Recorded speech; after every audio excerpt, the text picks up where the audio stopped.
Reduced and diminished capabilities. Chapter 1. A long, long time ago. Reduced and diminishing capability. I guess the best way to start off with this one is to talk about how there is this expected associated loss of capability that just comes along with age. Mm-hmm. And interestingly, I mean, it's something that is true to an extent because systems diminish and they eventually fail. It seems arbitrary in the way that it strikes us. At one point, we just go through life, and then something happens, and someone says, "Oh, well, you're too old to do that shit anymore." Mm-hmm. I used to tell the guys at the valve shop that I used to work at, right? Common sense is only common if you've been introduced to it. Just because something that makes a lot of sense to you as an individual, it's because you've been exposed to it. If someone else hasn't been exposed to it, it doesn't seem so common, or it can be a little more mind shattering, so to speak. Mm-hmm. And I think a lot of times is we have like these events that happen to us in our lives, and we don't have a quick example, or we don't have a quick explanation for it, or an easy understanding of what led to it. And so we reach out for the easiest explanation, right? Kind of the Occam's razor. And within that kind of vein of, well, I've heard other people say this, and and it seems to be my turn, as it were. Yeah. Yeah. Yeah.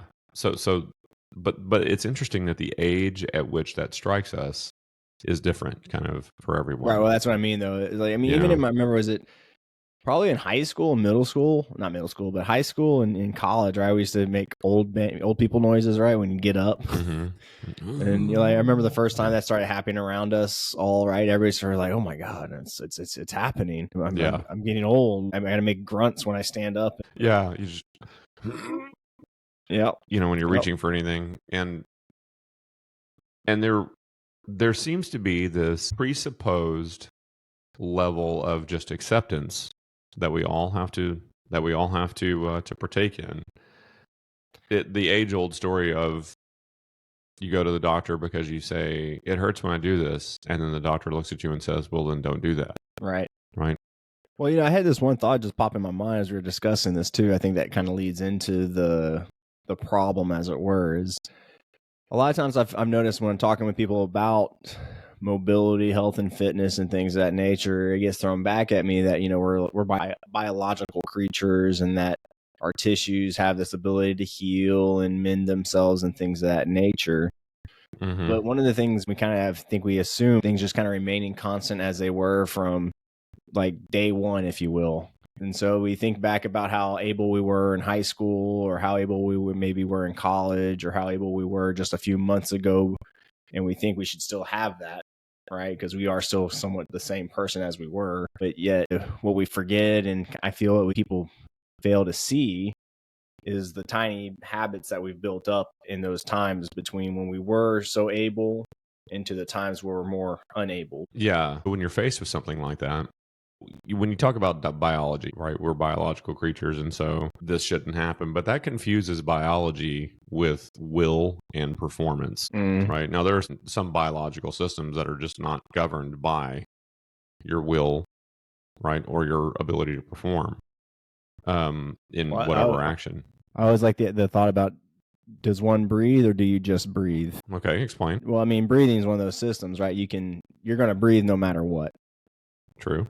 Right, like even if you were to try to hold your breath, you would gasp eventually, and you would take a big inhale in, and you would just start breathing again. Yeah, or you make yourself pass out, and then right, but then again, you would start breathing again. Right, you just start breathing. Right.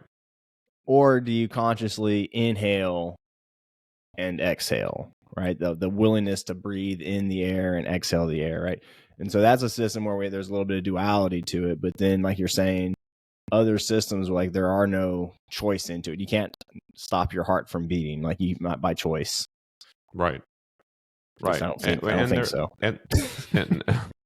And there are systems that just diminish, like our ability to express or generate tension in our muscles. That ability diminishes to a degree. You have people who set world records for weightlifting, and you can't do that, right? Or even take somebody who is a gymnast and they're able to do a lot of body weight, just really impressive body weight stuff. I mean, there's a reason you don't see a floor routine from someone, for the 65 and over club.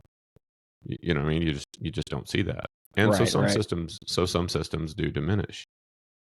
But the ones that are within your capability to control, that's really what we tend to experience the most, but blame on not having any control over, right? So when someone says something like, "Oh yeah, I used to be able to walk up this flight of steps without pain," you know, and I guess I'm just getting old. So I go to this flight of steps and I have to go one step at a time, or I have to hold on to handrails where I didn't before, or and this is barring like that you suffered some kind of trauma or injury or whatever. One day you woke up and felt like a little too much rust on the hinge, as it were. Right.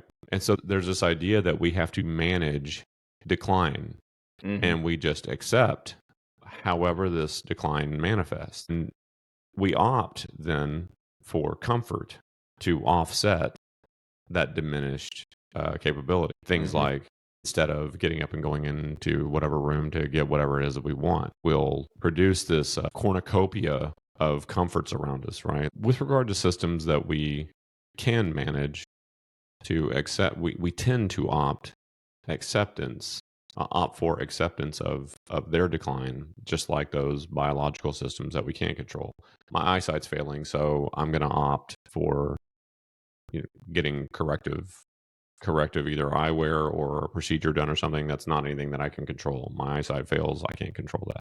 Right. But I get fatigued more easily as I get older, and I tend to just start accepting that that's just the cost of getting older.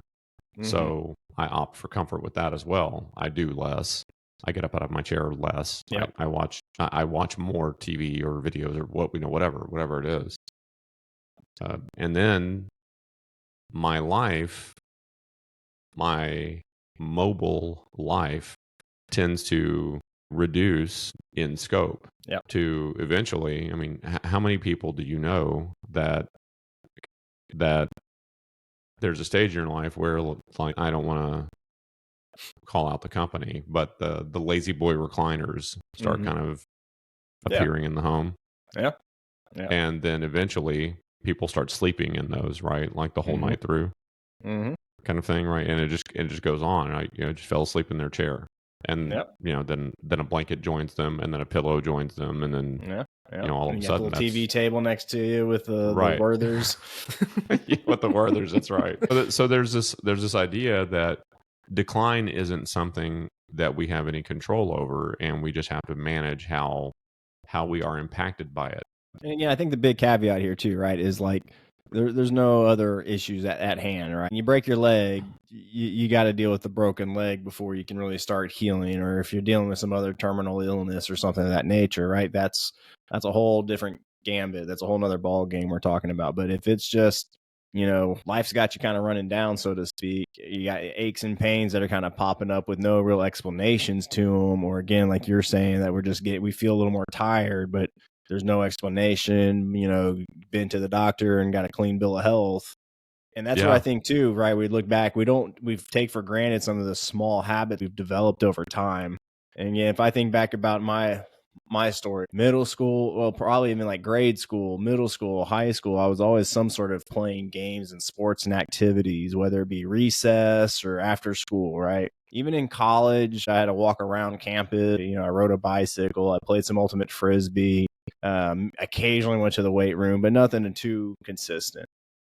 And then I got out of college, and what ended up happening, I kept up with the beer drinking I did in college, but not so much the bicycle riding and the frisbee playing and things of that nature. Sure, I had a job where I was walking 10,000 to 15,000 steps a day, but there wasn't really anything else going on. It was just a lot of sedentary sitting down and around. And then diet probably, it was never great either in any of those phases, but it didn't get a whole lot better with all those other small non-improvements. Yeah. Like de-improvements. Yeah. It wasn't until I started really making changes in my lifestyle with diet as well as movement that, I was able to make some big changes in how I felt physically and how my body appeared to me and things of that nature. There was that time where I was like, man, it wasn't that long ago I was just playing football. It wasn't that long ago I was just, doing all these other things. It wasn't Yeah. that long ago I didn't have pain here. Right. There's that disappointment with not being where you used to, or where you feel like you should be. You said something just a little bit ago that at the beginning of that identification with what we're talking about a broken limb. That's a perfect example of what we're talking about. There's an aspect of that. It's kind of a meta example. There's an aspect of having a broken limb where you have a broken limb. There is a necessary and quite advisable, or I should say that in reverse, there is an advisable and quite necessary level of accommodation that you should take for that. You know, if you break your leg, you really, really, really should hold off on swimming. Yeah. You know, until that's better. If you break a collarbone, or you break any limb, or even a couple of ribs, right? You need to make accommodation in your life until that's healed. Yep. For no other reason than to give it a chance to heal. At least there are other complications that develop if you don't. If you try to carry on with your life like that thing didn't happen, bad shit occurs. But it's after that. Well, in age now, when someone like breaks a forearm or something, it is definitely a miracle of modern science kind of cast that they have on, or someone goes, "Oh no, I broke my arm 2 days ago," and you're like, "Where's the cast?" And like, "Oh no, they don't do that anymore." What they do is, they're just a couple of pins, and they put that in there, and then I'll go, or oh, this arm is fake. They took my other arm. They're going to heal it, and I'm just using that one. I'm just using the new one. Depending on the complication of the break, you have to wear a pretty robust cast, and then your arm gets kind of held in this Yep. 90-degree across your body angle. I guess this is going almost 20 years now. But I broke my elbow, and there wasn't really a cast that they wanted to put on me. It was just like this weird soft cast thing. But it was the same thing. Yeah. It was just immobilized for several weeks, if not a month or so. In a right angle. Similar fashion. Right? Yep. Yeah. So in that case, where you have this cast that holds your arm at this 90-degree angle for whatever reason, you get that off of there, and then you go back to your normal life. You try and rehabilitate its strength, and maybe you do to a degree. You try and rehabilitate its range of motion, and maybe you do to a degree. But eventually, you come to this acceptance of there are two things now that are present that weren't present before. One is that it didn't heal right, and two is that you now have a reduced level of capability with it. And how often have you heard that? Well, I broke my whatever in whatever time, and it just didn't heal right. And we accept that. And there are times when that happens, absolutely, right? There are times when that happens. But how often have we heard and it just didn't heal right? If you were to do some investigation after that, oh, did you do any PT for it? No, they recommended that, but I didn't go. I mean, it worked fine for what I needed for. Or you did PT like me when I was a kid, and you only did PT when the appointment was scheduled, and missed the point where they were telling me to do this after sessions and in between sessions and all this other stuff. Like, I really thought, like, I would swear up and down that no one ever said you need to do this stuff at home. I was wholly under the impression, like, you just show up just like at a doctor's office, right? The doctor's office, they give you a shot, you feel better. I was like in the impression you go to physical therapy, they do some exercises with you feel better. Yep, and that's it. Why else would I have to go 3 times a week, right? Like, yeah. I mean, isn't that what they're there for? Right. Well, but then we accept that level of debilitation or reduced ability as that's just what happens. I remember for me, it was this sense of I was given this impression that I needed to get this fancy cast. So at night, I had this weird contraption where I had my arm straightened out, and there was like a board between my wrist and my shoulder, and I had Velcro that I would Velcro underneath my elbow to try to straighten out my elbow. And I would take it to the point where I would feel pain on my elbow joint, and I would try to sleep like that, which was terrible. It wouldn't work. That seems really accessible, yeah. And then it was like I remember it was at the end of the year, and so my insurance deductibles were going to be like rolling over or something of that nature. And the ortho doctor wanted me to get this, like, I think it was a high fancy class arm brace, but it had like, locked in degrees. So throughout the day, I'd be able to hold my arm. It would hold my arm at certain positions to regain that. And I was like, man, between the extra cost of what that would be and all this other stuff, I was like, I'm good. Like I'll use my other arm to reach for the remote. Just kind of accepting like this is just what it is, kind of a deal. There's nothing more that can be done, or Right. the There's the this acceptance solutions of that were fate. being presented to me were not really acceptable solutions that I was going to go through. Like again, having Yeah. myself into a point of borderline pain, trying to sleep at night. If anybody's had something like that, like it's miserable. You wake up every couple hours and you fall back asleep, either because you take the apparatus off, so you're no longer getting the therapy, Mm-hmm. or you grunt through it and you eventually fall asleep. But as anyone knows anything about sleep, right? Like it's your number one point of recovery. So if you're not able to recover during your time of recovery, it's a really kind of a catch-22, I feel. We get into these assignments of fate. Well, this is just, I don't have time for this. Like I can't do this. It's impacting my life too much. Or I'll just reach for the remote with the other hand. Yep. That kind of thing, right? Find our That's just my fate. cornucopia of other ways of doing things. Right. But it really is this use it or lose it kind of scenario. Basically stated, it goes like this. In the case where someone is gradually less conditioned, when they try to perform when they try to some kind of performance instance that harkens back to a day when they really could.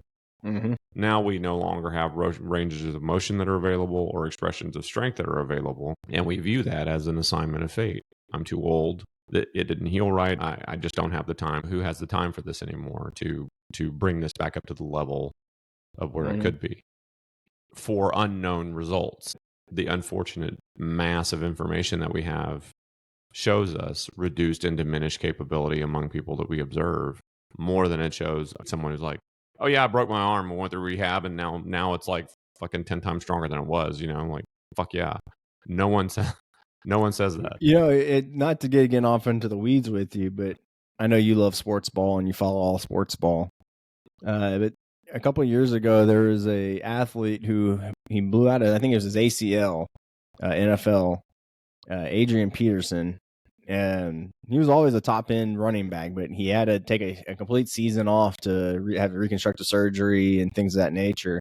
And he came back, and I think he broke the NFL single season rushing record after coming back from that kind of injury. And this is before my personal training days, but I always felt like, taking that time off and actually probably doing really good rehab was probably one of the biggest things that set him up for that successful season, getting back to basics. Well, then it becomes this thing of, I don't have access for it, right? So this person was able to do that, but they arguably have access to some of the best trainers and the best rehab specialists that the world has to offer.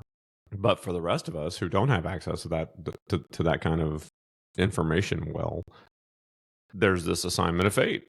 It really is a snake eating its own tail, because as we have this reduced even inclination, along with that, we get a reduced amount of ability.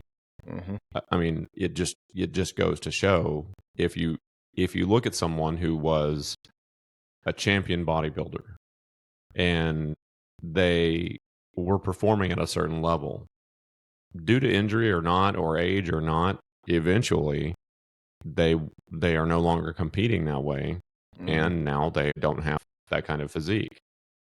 If they tried to go back into a competition directly without bringing themselves back up to whatever level, then it's not gonna happen, right? You've been out of the game for 10 years. You're not going to be able to go back in and just perform at the same level. Well, it's just like anything. I take it back into the idea of compound interest. If people are familiar with the idea with investments, but if I at age 20 started investing money for saving for my retirement versus waiting until I'm 30, there is just a huge difference in how much money I'd be able to save just raw dollar wise, right? And then you add in this idea of compound interest and how that just makes everything just blow up even greater. So the same thing, right, is the idea of consistency. It doesn't have to be the hardest, greatest workout ever, but having this consistency within our workouts or movement patterns, or just staying less sedentary in some form or fashion, right? Because again, like you said, we stop, even if it is the idea or the motivation of doing it can lead into that reduced activity, which then starts we stop testing those outer boundaries, let's say it, and then the boundaries slowly start shrinking in closer and closer until we start pushing them back out again. The way that I like to describe that to people is that the more time you spend sitting in the chair, the more time you want to spend in the chair.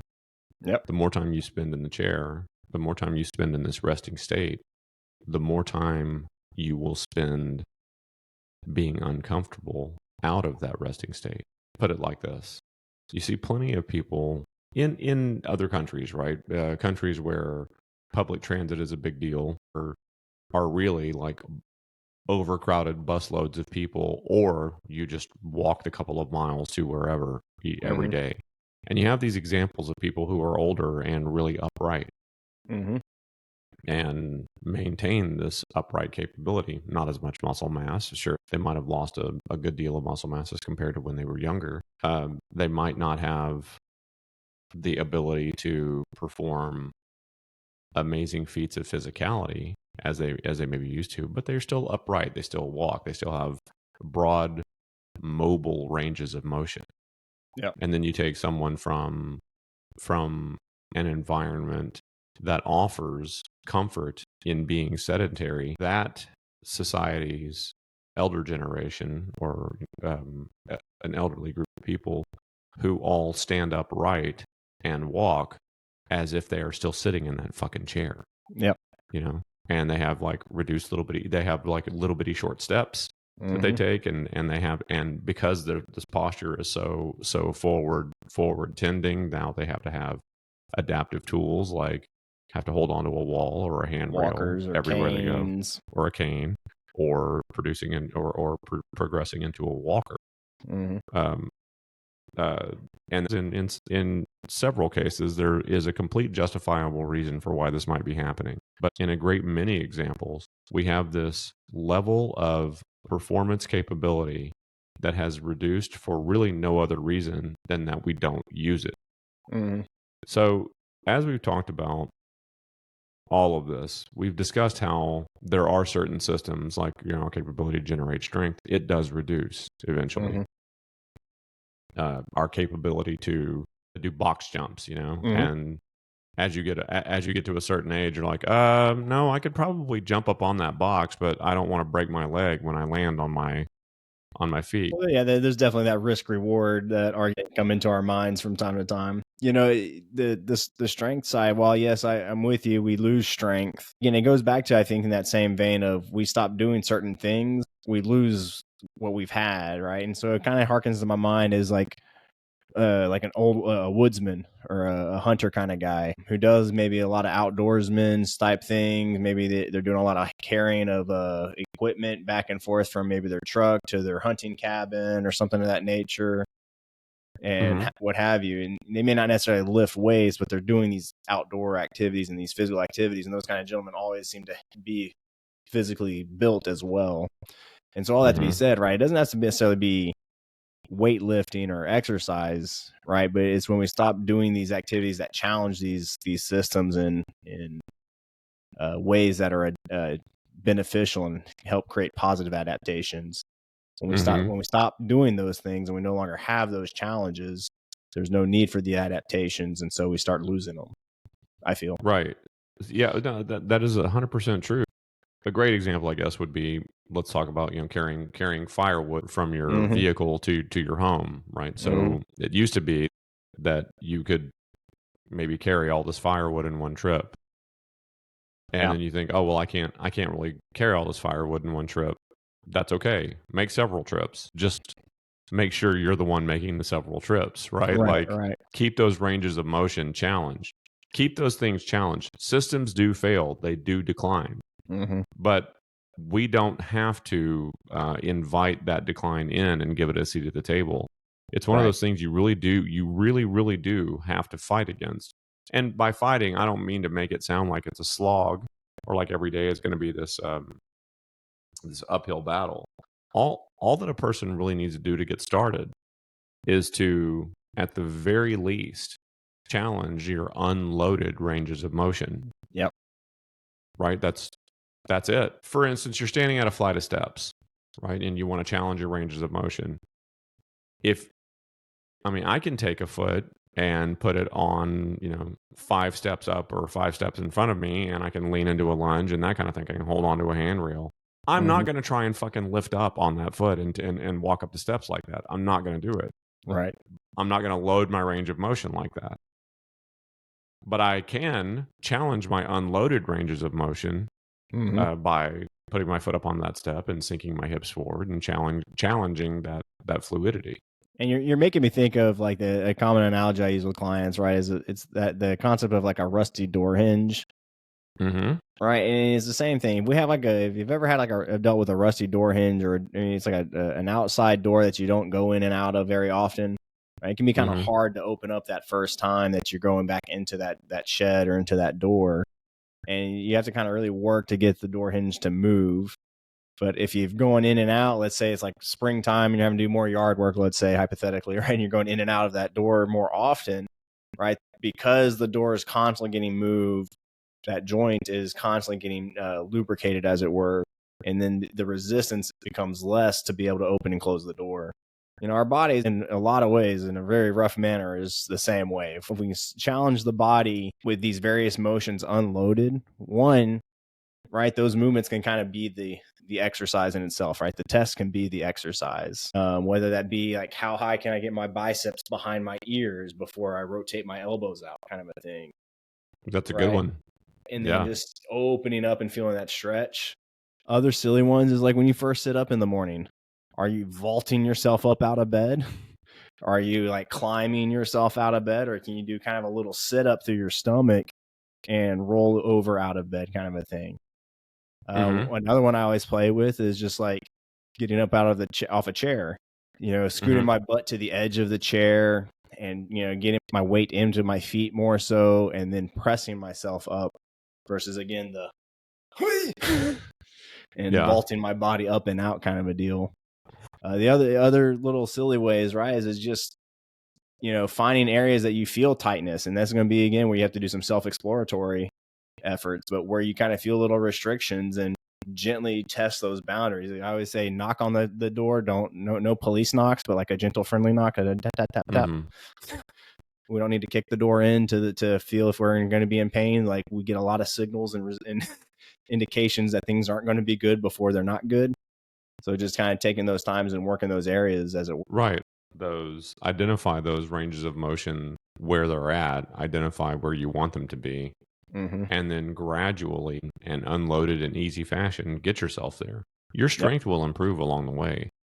Now, in closing, all that is to say this: systems, yes, they do diminish.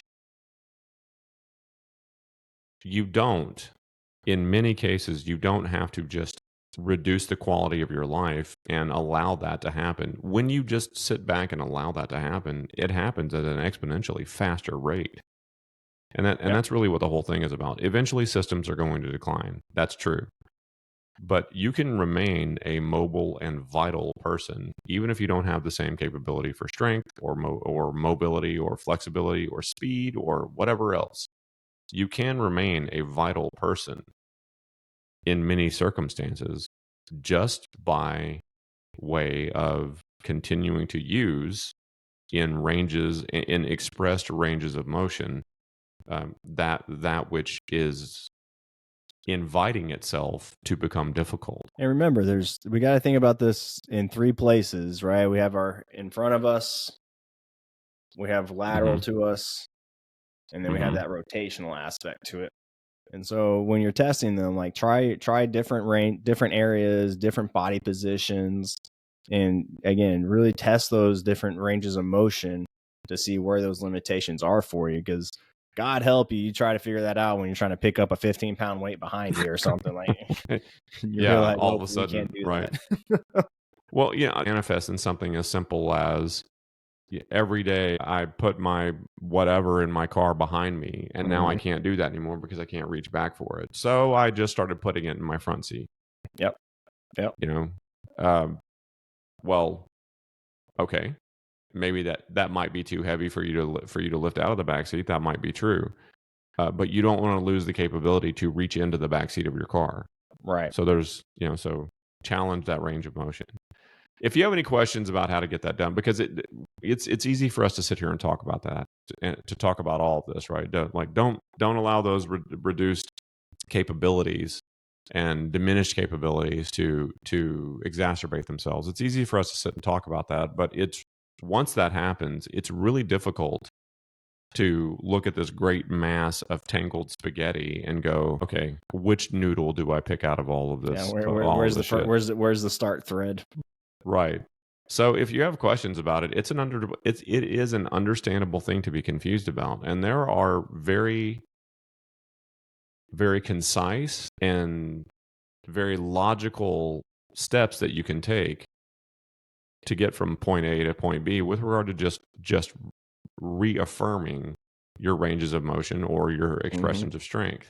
If you have any questions about it, you're confused about it, send us a message. If you don't have the time or the resources or whatever to meet with individually, that's okay. You can just send us a question and we can talk about it on one of the episodes. Maybe we can even have you on and talk about it. So send us a message and we'd be glad to help you out if we can. And as always, stay mindful as fuck, y'all.